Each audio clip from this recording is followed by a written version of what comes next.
Kumusta mga brad? Ngayon nga pong last quarter ng 2025, madami nga pong mga bagong motor ang lumabas at ilalabas pa. Yung iba sa wakas nilabas na yung mga motor na inaabangan nila. Yung iba naman hoping pa sila na ilalabas ngayong taon. Pero meron nga din pong mga unexpected na pangyayari. May mga motor kasi na nilabas pero hindi na motor.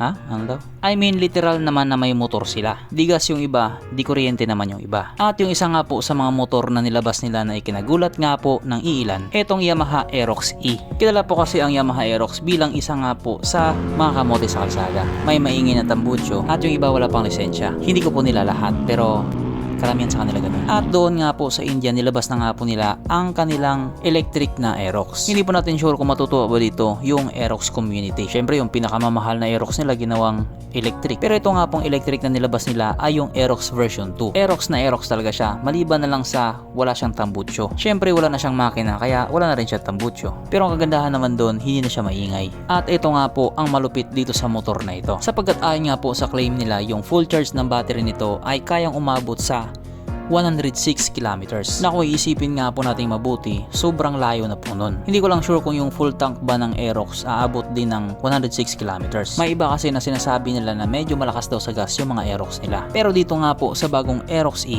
hindi mo na kailangan magpagas. Pero kailangan mong magpa-charge. Kung short distance nga lang po yung mga biyahe mo, pwede talaga to.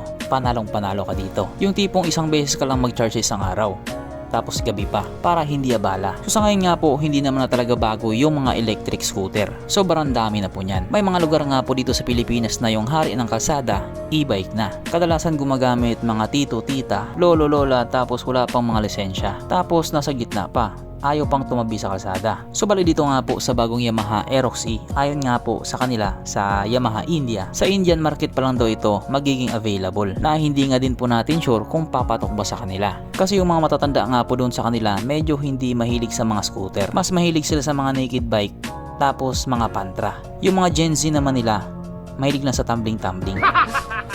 Kaya kung sakaling hindi mag-click doon sa kanila, baka dalhin sa Pilipinas. Ganun lang naman yun. Kapag hindi na mabenta sa ibang bansa, ilalabas na sa Pilipinas. O diba? Ang galing. Pero kahit nga po ganun, wala pa din tayong bounce cave bike.